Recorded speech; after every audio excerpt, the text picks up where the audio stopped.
Buenísimo. Sí.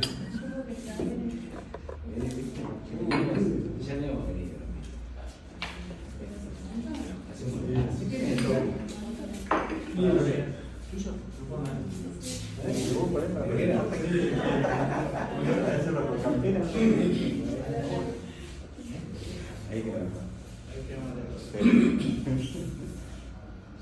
Informalidad. Bueno, Cuando quieras estar.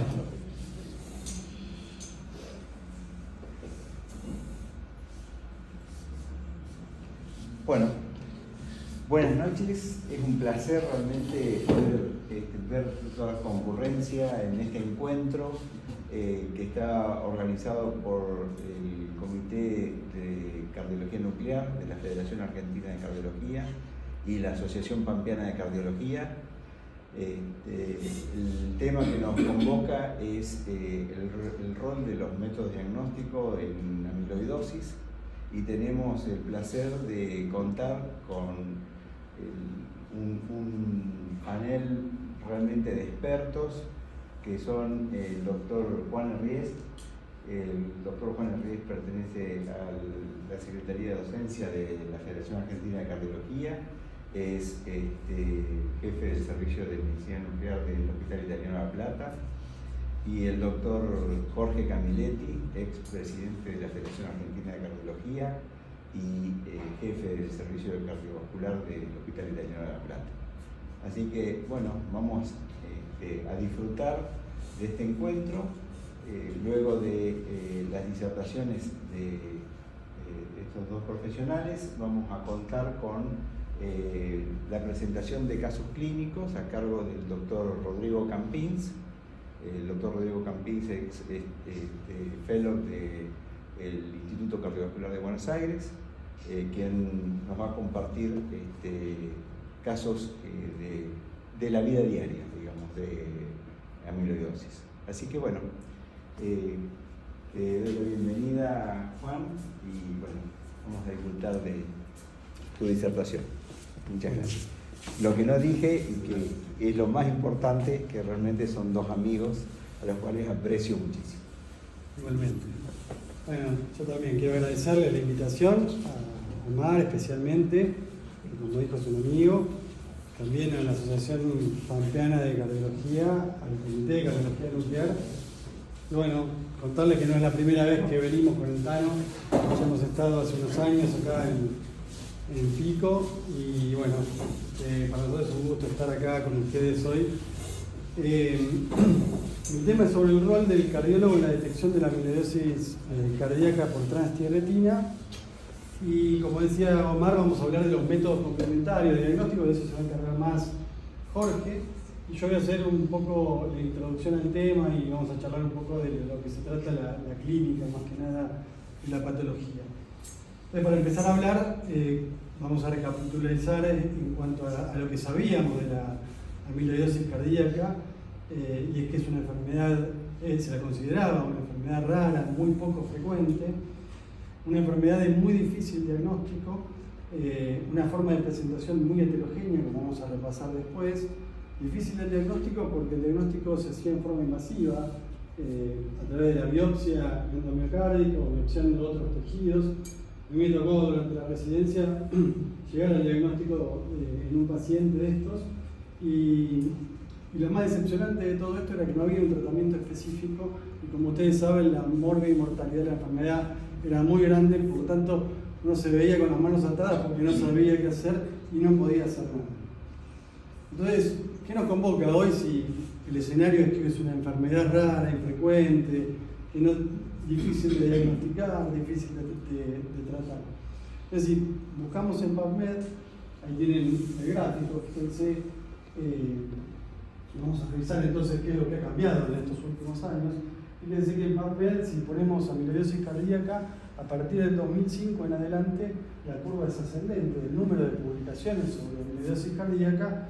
Esto habla de un mayor conocimiento de la enfermedad. Entonces, si trazamos una línea en el tiempo y vemos qué es lo que nos ha llevado a que hoy todas las sociedades científicas hablen de la amiloidosis cardíaca y realmente haya cambiado el paradigma de esta enfermedad infrecuente a una enfermedad mucho más frecuente de lo que pensábamos, una enfermedad en la cual el pronóstico, producto de estos adelantos, de este conocimiento que se ha generado en el tiempo, se han suscitado y han cambiado la forma de ver esta enfermedad. Entonces, creo que dos puntos claves han cambiado lo que es el conocimiento de esta enfermedad.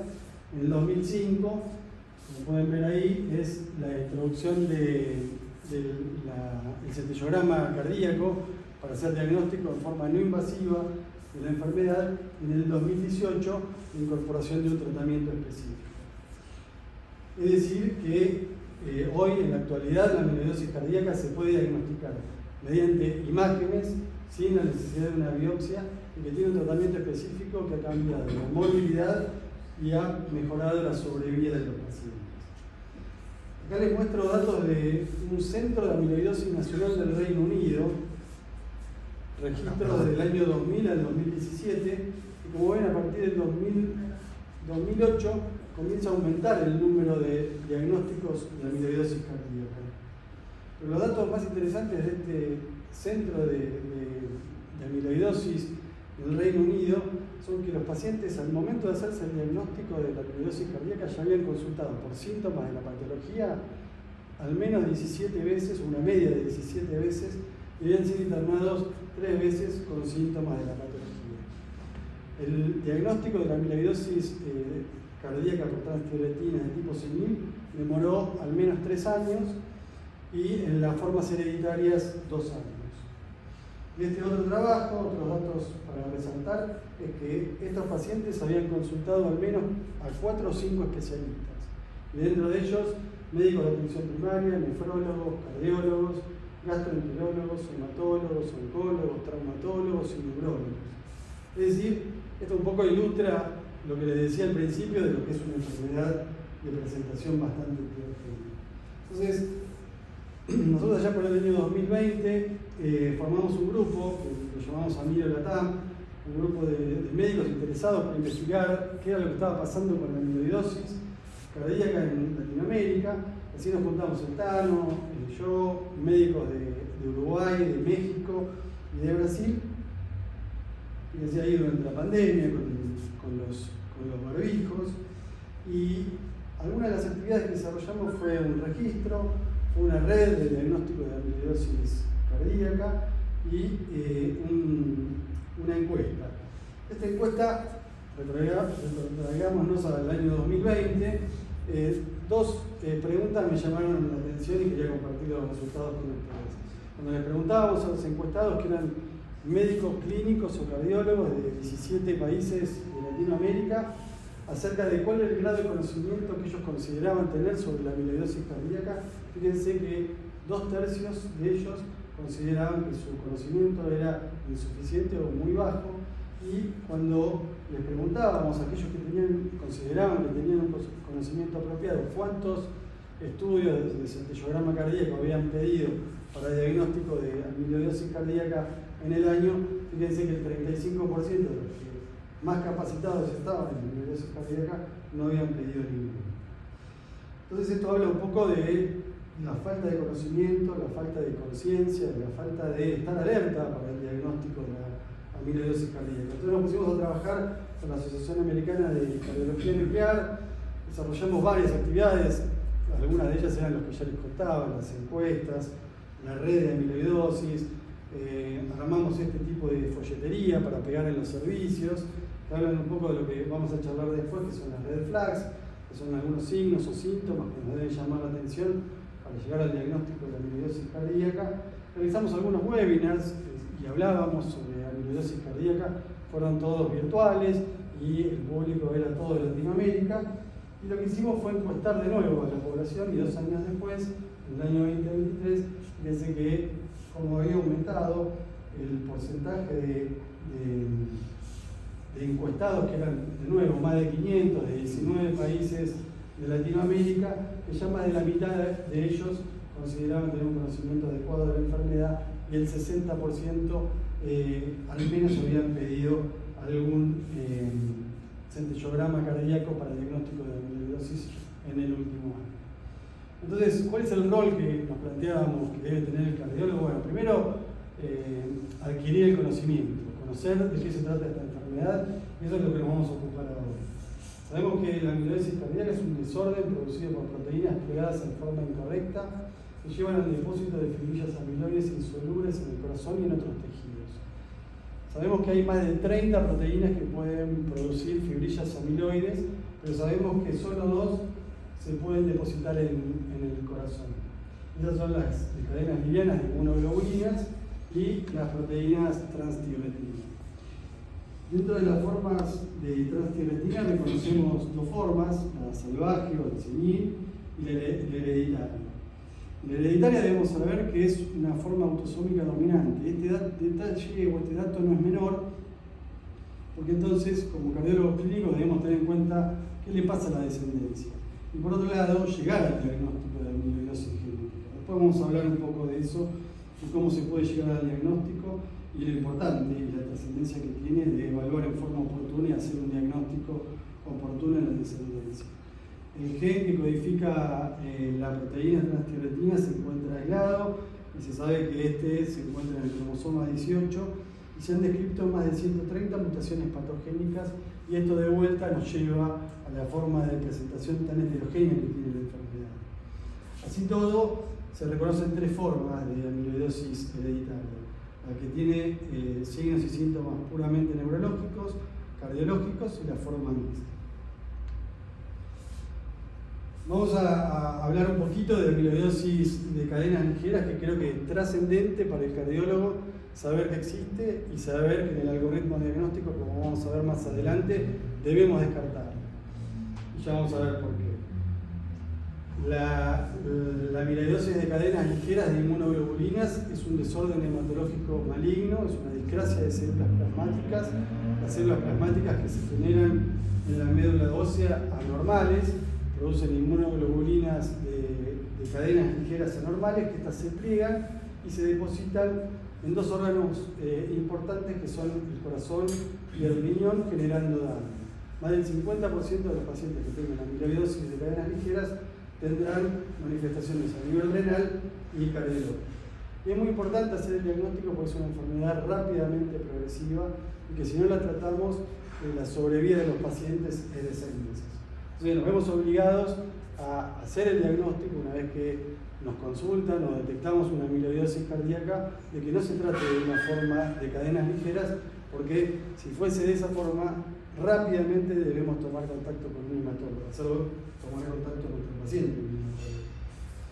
Y ahora metámonos entonces en la amiloidosis por transtibulatina. La transtibulatina es una proteína que es sintetizada en el hígado, es un transportador de tiroxina y retinol. Su estructura básica está formada por un tetrámero que surge del plegamiento de monómeros que forman dímeros. Estos dímeros se agregan y forman los tetrámeros. Donde estos monómeros mal plegados forman las fibrillas amiloides, que, como vamos a ver, se depositan en el tejido miocárdico y en el sistema nervioso autónomo y en el sistema nervioso periférico. En cuanto a la fisiopatología, como decíamos, las fibrillas amiloides se depositan en el tejido miocárdico y básicamente en el espacio extracelular. Como ven ahí, empiezan a depositarse en los segmentos basales del ventrículo izquierdo para ir luego avanzando sobre los segmentos medios y apicales. No solamente involucran el ventrículo izquierdo, sino que también involucran el ventrículo derecho, las aurículas, los septums. Y como ven a la izquierda, esto genera un engrosamiento significativo de la pared ventricular izquierda. Y esto hace que la pared del ventrículo izquierdo pierda elasticidad, que se ponga más rígida, y esa rigidez va a generar disfunción diastólica. La disfunción diastólica la vamos a ver que se presenta en sus distintos grados, hasta incluso llegar a las formas de tipo restrictivo. Por eso es que la forma de presentación más frecuente de esta patología a nivel miocárdico es la insuficiencia cardíaca con fracción de eyección preservada y disfunción diastólica. Entonces, dentro de lo que son las miocardiopatías, las agrupamos dentro de las miocardiopatías infiltrativas, las que son de tipo restrictivo y que se producen por depósito, básicamente, de lo que venimos viendo, que son las fibrillas amiloides. Entonces, bueno, algunos datos epidemiológicos en cuanto a las tres formas de amiloidosis. La de cadenas ligeras, habíamos dicho que es un desorden hematológico. La edad media de presentación es en pacientes mayores de 60 años. Hay una leve preponderancia por el sexo masculino. La incidencia es 40 pacientes cada 1 millón de habitantes. En cuanto a la amiloidosis por transtierretina en tipo senil o salvaje, la media de presentación es más allá de los 70 años. Hay una preponderancia en cuanto al sexo masculino.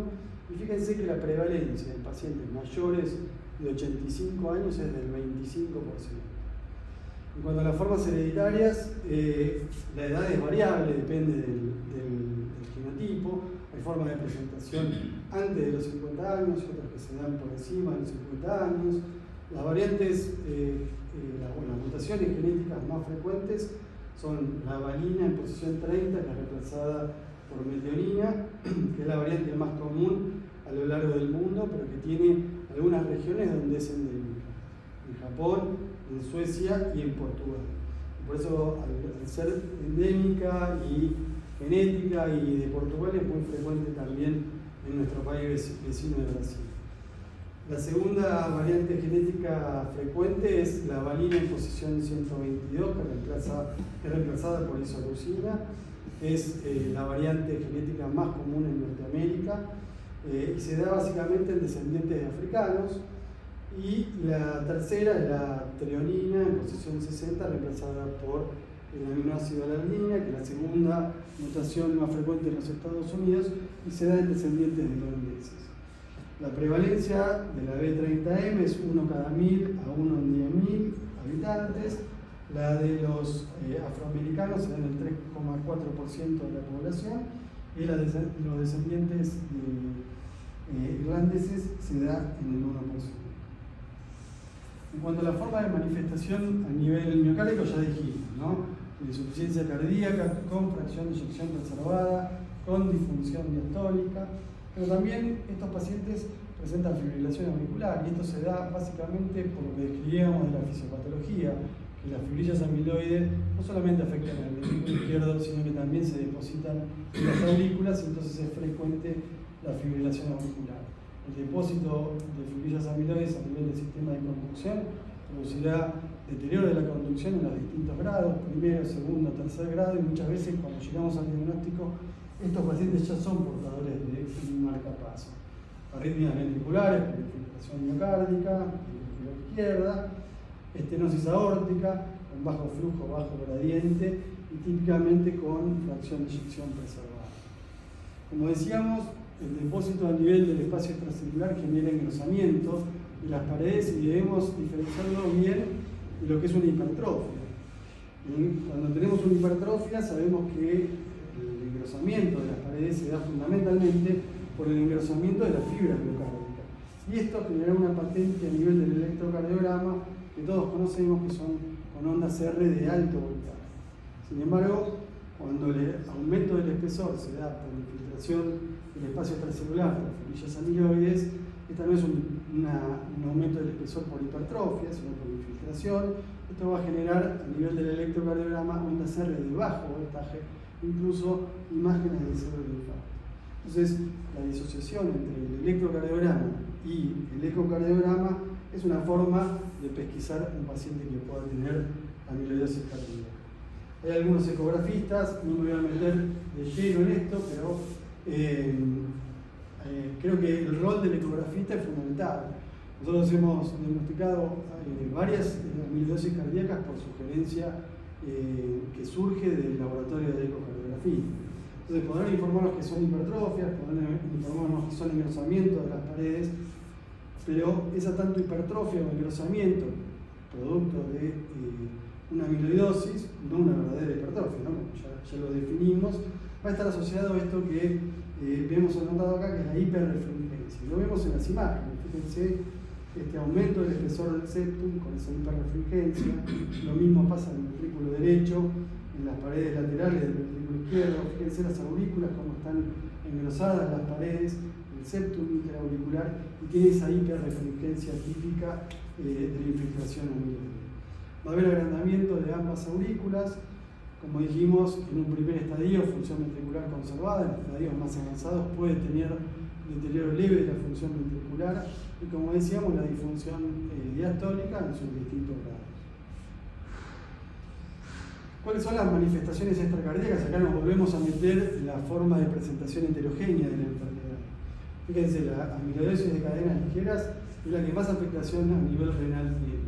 Habitualmente estos pacientes tienen insuficiencias renales severas, tienen síndrome nefrótico, y las amiloidosis por transtierretina tendrán quizás algún deterioro leve de la función ventricular.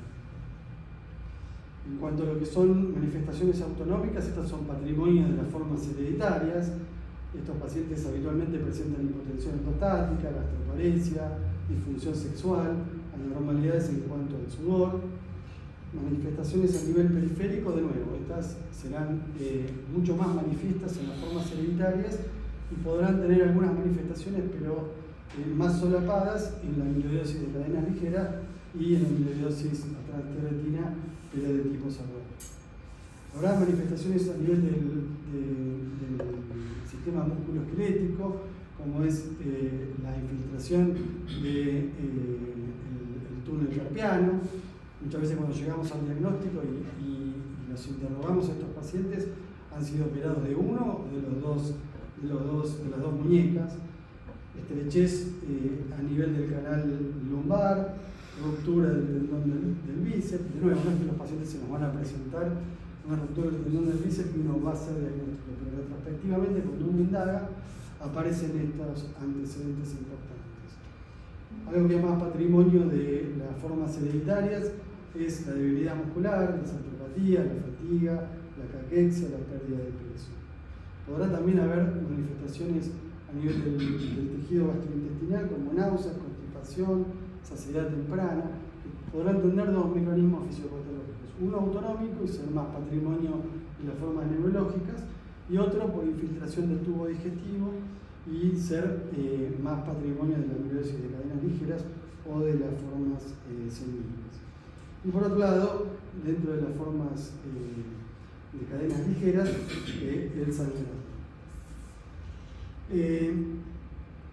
Aparecieron varios trabajos, varias series de trabajos tratando de identificar grupos de pacientes a los cuales se les hacía screening sobre amiloidosis cardíaca, teniendo en cuenta las manifestaciones cardíacas, extracardíacas, y trataron de establecer cuál era la prevalencia de la enfermedad en esos grupos poblacionales.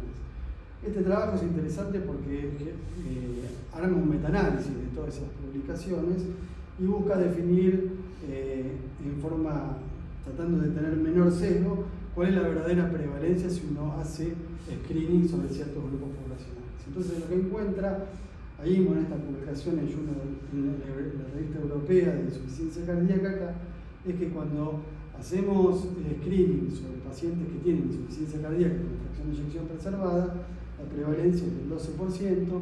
Cuando hacemos screening en pacientes que tienen insuficiencia cardíaca con deterioro leve de fracción ventricular, la prevalencia es del 10%, desórdenes de conducción del 2%.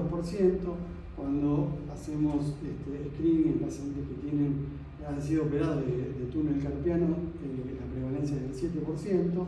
En pacientes que tengan hipertrofia cardíaca, con aumento del espesor del ventrículo izquierdo, esto se da en el 7%. Estenosis aórticas en el 8%. En autopsias de pacientes añosos, como decíamos hoy, más de 85 años, se da en el 25%. En este metaanálisis, en pacientes añosos da en un 21%. Pero bueno, es un poco de qué forma se ha ido dando la forma de tratar de buscar cuál es la prevalencia de esta enfermedad en ciertos grupos y tratar de detectarla de forma temprana.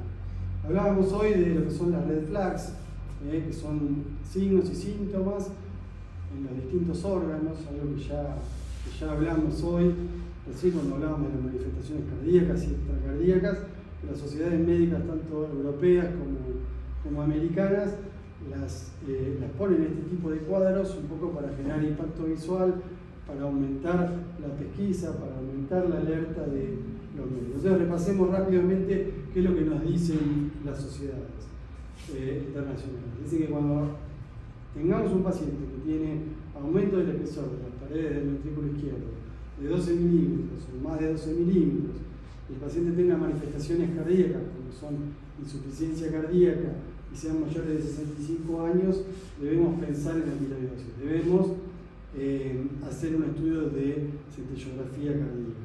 Si el paciente tiene fibrilación auricular, si tiene la disociación entre la hipertrofia y el electrocardiograma de bajo voltaje, si tiene trastornos de la conducción, ya ha sido implantado un marcapaso, si tiene síndrome del túnel carpiano, estrechez del tendón lumbar, signo de Popeye o ha sido operado de una ruptura del tendón del bíceps, si tiene dolores articulares a nivel de hombros, caderas y rodillas, si tiene el signo del dedo en gatillo, si tiene manifestaciones de enfermedades del sistema nervioso periférico, es decir, alteraciones en la sensibilidad, ya sea al calor o al dolor, que muchas veces nosotros, como son pacientes que son diabéticos, inferimos que es la neuropatía del paciente diabético. Cuando esa neuropatía progresa rápidamente, bueno, hay que pensar en una amiloidosis cardíaca. Cuando el paciente tiene debilidad muscular, dificultad para caminar, tiene caídas, cuando hay manifestaciones de disfunción autonómica, como es la hipotensión ortostática, o pacientes que son hipertensos, que toleraban la medicación y de repente no toleran la medicación hipertensiva, pacientes que tienen diarrea, constipación, pérdida de peso o disfunción eréctil. Bueno, de todo eso hablábamos hoy al principio cuando decíamos que la forma de presentación es tan heterogénea que hace muy difícil el hecho de pensarla, sospecharla y llegar a un diagnóstico. Por eso es que por ahí les puede parecer muy amplio, ¿no? Esto que sugieren las guías, que agarrado de un aumento del espesor de la pared del ventrículo izquierdo y con cualquiera de todos estos signos tengamos que someter a nuestros pacientes a lo que vamos a ver ahora, a meterlos en este algoritmo. Cuando tenemos algunos de todos estos signos y síntomas, lo que deberíamos hacer es un centellograma cardíaco y un test hematológico para buscar cadenas ligeras, ya sea en sangre como en orina. Y les repaso algo que les dije al principio, que es importante cuando hagan diagnóstico de amiloidosis por transtierretina, utilizando las cadenas ligeras, el dosaje de cadenas ligeras en sangre y en orina, y el centellograma cardíaco, no se olviden que hay que seguir avanzando y dar un paso más, y es hacer un test genético. Hoy hay laboratorios que lo hacen de forma gratuita para los pacientes, y creo que es la forma de terminar de evaluar a los pacientes. Entonces, bueno, creo que el rol del cardiólogo, como les dije, es empaparse de esta patología, es empezar a pensarla, es empezar a utilizar estas red flags. Creo que el conocimiento es fundamental porque nadie puede diagnosticar lo que no sabe que existe y porque un diagnóstico oportuno aumenta el índice de supervivencia y la calidad de vida. Entonces, los mensajes para llevarse a casa creo que son que la amiloidosis cardíaca es una enfermedad subdiagnosticada, aún es subdiagnosticada en la actualidad, que se presenta como una miocardiopatía restrictiva que tiene alta mortalidad. La miocardiopatía amiloide por transtierretina de tipo salvaje se observa principalmente en pacientes ancianos, una prevalencia creciente a medida que aumenta la esperanza de vida, y que la falta de conocimiento clínico y el diagnóstico oportuno siguen siendo comunes y retrasan el manejo adecuado de la amiloidosis cardíaca. Creo que programas educativos, acciones como estas, promover el conocimiento de la amiloidosis cardíaca y otras acciones pueden aumentar el conocimiento clínico, la pesquisa de los distintos fenotipos, y así como el abordaje, creo que debemos empezar a trabajar con los neurólogos, debemos empezar a trabajar con los neurólogos para tener un mejor manejo de esta enfermedad. Bueno, muchas gracias.